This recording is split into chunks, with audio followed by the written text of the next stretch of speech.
ओम अज्ञानतिमिरन्दस्य ज्ञानाञ्जनशलाखया चक्षुरुन्मिलितं येन तस्मै श्रीगुरुवे नमः। नमो विष्णुपदाय कृष्णप्रेष्ठाय भूतले श्रीमते भक्तिवेदान्तस्वामिन् इति नामिने। नमस्ते सरस्वती देवे गौरवाणी प्रचारिणे निर्विशेषशून्यवादी पाश्चात्यदेशतारिणे। जय श्री कृष्ण चैतन्य प्रभु नित्यानंद श्री अद्वैत गदाधर श्रीवासदि गौर भक्तवृंदा। हरे कृष्णा कृष्ण कृष्ण हरे हरे, हरे राम राम राम हरे हरे। हरे कृष्ण। तो आगे कुबेर अब ध्रुव महाराज से कहते हैं, हे ध्रुव, भगवान की अनेकों शक्तियां हैं। परास्य शक्तिर विविधेव श्रूयते, ये वेदों में भी बताया है कि भगवान की बहुत सारी शक्तियां होती हैं। जैसे ये जो माया शक्ति है, ये भगवान की बहिरंगा शक्ति इसे बताया जाता है। भगवान की एक अंदर की शक्ति है, अंतरंगा शक्ति उसे कहते हैं।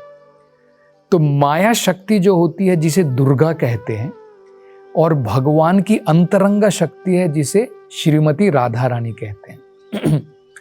तो इस प्रकार से हम जो जीव हैं वो भी भगवान की एक शक्ति है जिसे जीव शक्ति कहते हैं। तो ऐसे भगवान की असंख्य शक्तियां होती हैं।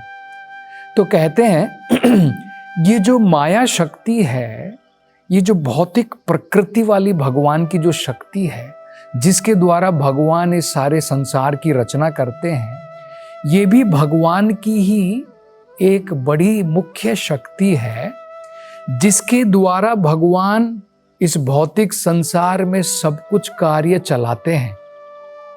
लेकिन फिर भी भगवान जो है इससे अलग है।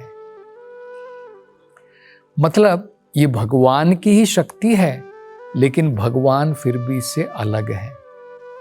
इसलिए हम देखते हैं इस भौतिक संसार में सब कुछ भगवान के द्वारा ही चलाया जा रहा है, लेकिन हम भगवान को नहीं देख सकते हैं इस भौतिक संसार में। भक्त तो प्रेम के द्वारा भगवान को देख सकता है, क्योंकि जब हम भगवान की शक्ति को देखते हैं तो ऑटोमेटिकली हम भगवान को याद कर सकते हैं।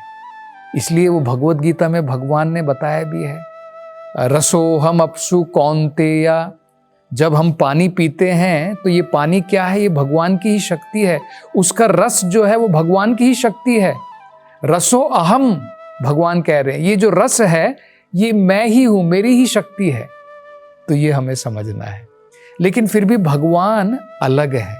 इसलिए हम ढूंढते हैं कहाँ पर भगवान दिखाई देंगे। भगवान नहीं दिखाई देते, क्योंकि जैसे यहाँ पर कुबेर कह रहे हैं, भगवान सब कुछ अपनी इस अचिंत्य शक्ति के द्वारा करवाते हैं, लेकिन भगवान फिर भी इससे अलग है।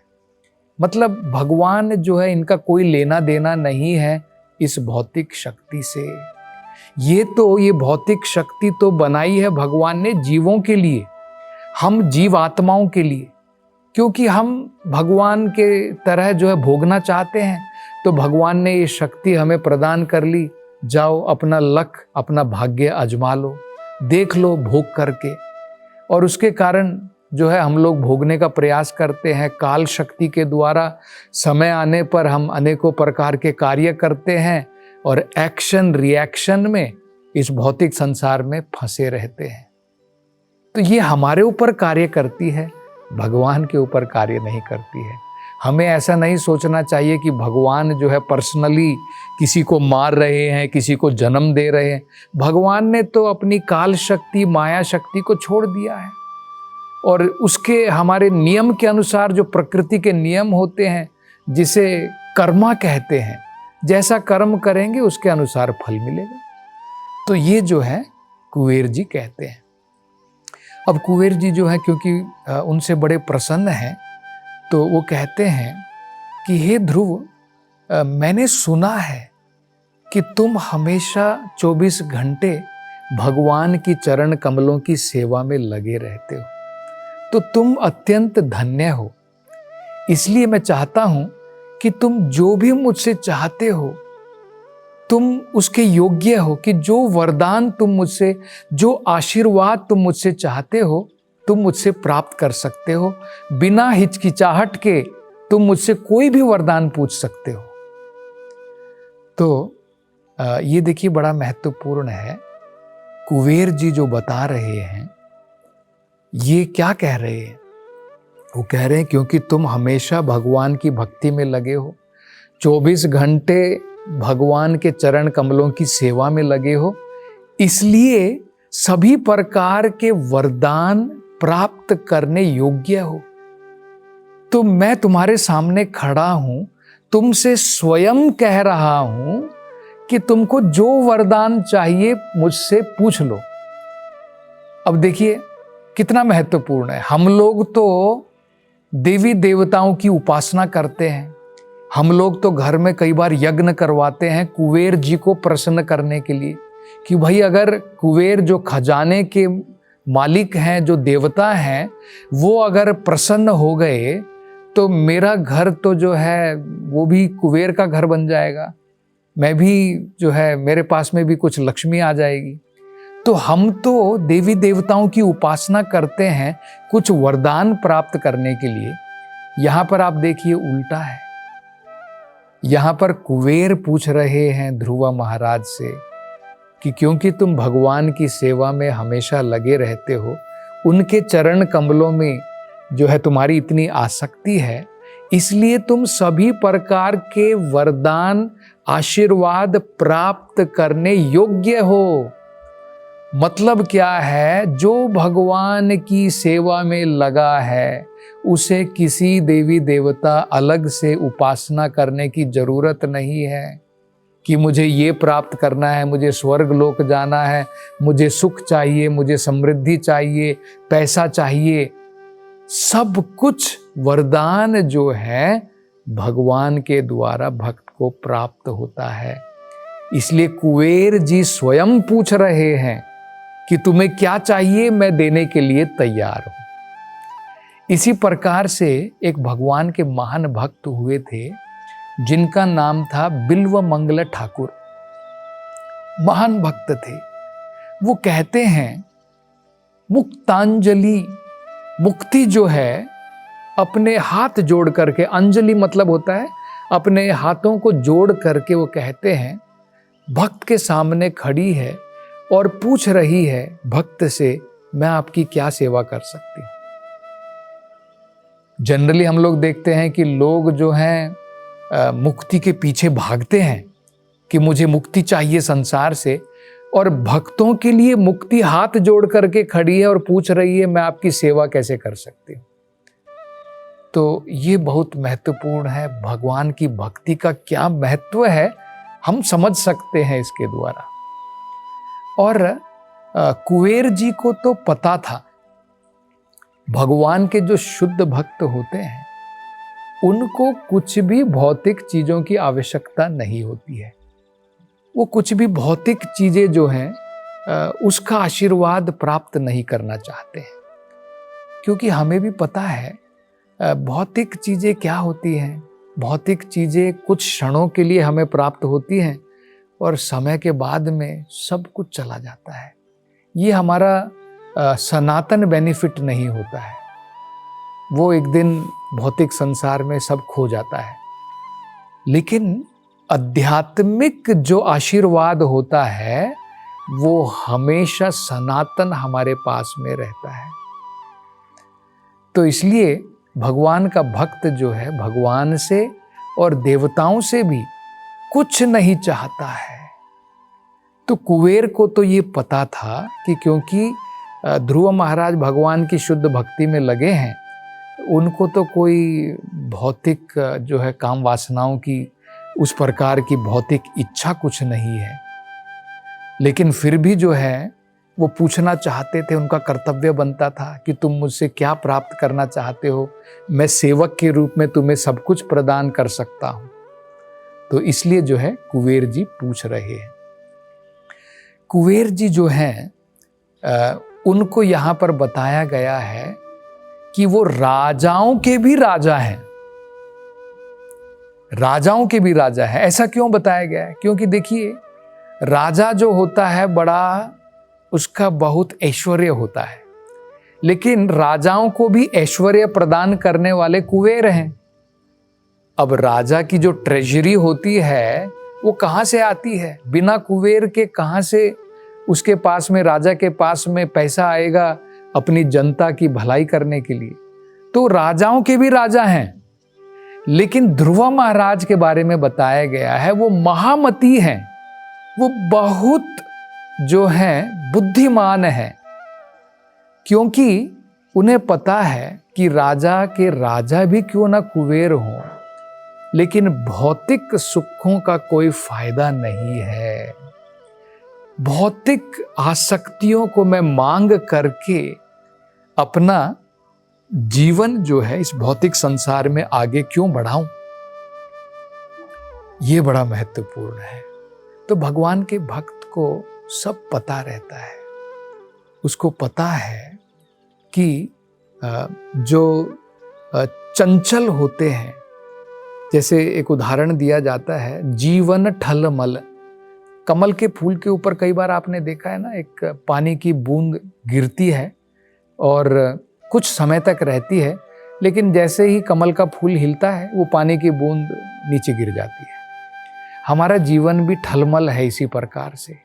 कमल के फूल पर कमल दल जल जीवन ठलमल, कमल के दल के ऊपर जैसे पानी की बूंद गिरती है और कभी भी गिर सकती है नीचे, उसी प्रकार से हमारा जीवन भी अस्थाई है। तो कुछ मांगने का, भौतिक चीजों का, उसका कुछ फायदा नहीं है। तो इसलिए ध्रुव महाराज ने जो है उसमें से कुछ भी नहीं मांगा, लेकिन उन्होंने भी इस अवसर का सही उपयोग किया। कुबेर ने तो पूछा है मांग लो तुम्हें क्या चाहिए। अब ध्रुव महाराज ने देखिए कुबेर जी से क्या मांगा। उन्होंने कहा कि कुबेर जी, अगर आप मुझे कुछ देना ही चाहते हैं, क्योंकि आप प्रकट हुए हैं, तो मुझे भगवान के ऊपर अटल विश्वास प्रदान करो और मुझे ऐसा जो है वातावरण प्रदान करो कि मैं भगवान के चरण कमलों को कभी भूलूं नहीं, हमेशा भगवान की भक्ति में लगा रहूं और भगवान को कभी भूलूं नहीं। इस प्रकार का आप वरदान प्रदान कीजिए। तो देखिए, कुबेर जी जो राजा के भी राजा हैं, लेकिन ध्रुव महाराज महामती हैं, बड़ी बुद्धिमानी के साथ में उन्होंने जो है ऐसा वरदान मांगा जो सबसे इम्पोर्टेंट है कि भगवान को मैं कभी भूलूं नहीं और भगवान के ऊपर मेरा विश्वास अटल रहे। जिस प्रकार से दृढ़ता के साथ में हमने देखा था कि ध्रुव महाराज ने भगवान की भक्ति की थी, वही दृढ़ विश्वास वो हमेशा चाहते हैं कि भगवान के ऊपर उनका बना रहे, और अगर कुबेर कुछ देना चाहते हैं तो वो प्रदान करें। तो ये प्रश्न उठ सकता है कि भगवान का भक्त तो देवताओं से कुछ नहीं मांगता है, फिर ध्रुव महाराज ने कुबेर जी से ये सब क्यों मांग लिया? अब देखिए, कुबेर जी का आदर तो करना है, वो कुछ पूछने के लिए आए हैं कि भाई तुम मुझसे कुछ वरदान ले लो, है ना। और अगर वो वरदान कृष्ण प्राप्ति के लिए अगर वो अनुकूल है तो उसको मांगने के लिए कोई गलती नहीं है। इसी प्रकार से हम देखते हैं भागवत में, अगर आप देखेंगे, गोपियां जो हैं उन्होंने कात्यायनी का व्रत किया, लेकिन किस लिए किया? माता कात्यायनी को उन्होंने प्रसन्न करके, संतुष्ट करके कुछ भौतिक इच्छा प्राप्त करने के लिए नहीं किया। उन्होंने वरदान प्राप्त किया कि हे माँ कात्यायनी, अगर आप हमसे प्रसन्न हैं, कृपा करके हमें वरदान दीजिए कि भगवान कृष्ण हमें अपने पति के रूप में प्राप्त हो जाएं। तो देखिए, तो अगर हम देवी देवता से कुछ मांगना भी चाहते हैं तो गोपियों की भांति हमें जो है इस प्रकार की भगवान से आसक्ति, या फिर महाराज ध्रुव की भांति महाराज ध्रुव ने भी जो है कुछ भी भौतिक चीज भगवान से या इवन देवी देवताओं से, कुबेर जी जब कुछ देना चाहते थे उनसे भी कुछ भौतिक चीज की प्राप्ति नहीं की। उन्होंने पूछा कि भगवान के ऊपर अटल विश्वास और भगवान के चरण कमलों की तरफ मेरी आसक्ति हमेशा बनी रहे, कृपा करके वही आशीर्वाद आप मुझे प्रदान कीजिए। तो ये हमें समझना है।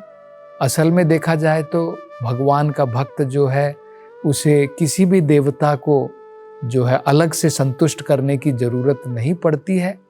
लेकिन अगर जिस प्रकार से हम देखते हैं कि अगर ऐसी जरूरत पड़ती भी है तो हमें केवल वही चीज मांगनी चाहिए जो कृष्ण भक्ति के अनुकूल हो, और जो कृष्ण भक्ति के प्रतिकूल हो, जो उसके अगेंस्ट में हो, उस प्रकार की चीजों को हमें छोड़ देना चाहिए।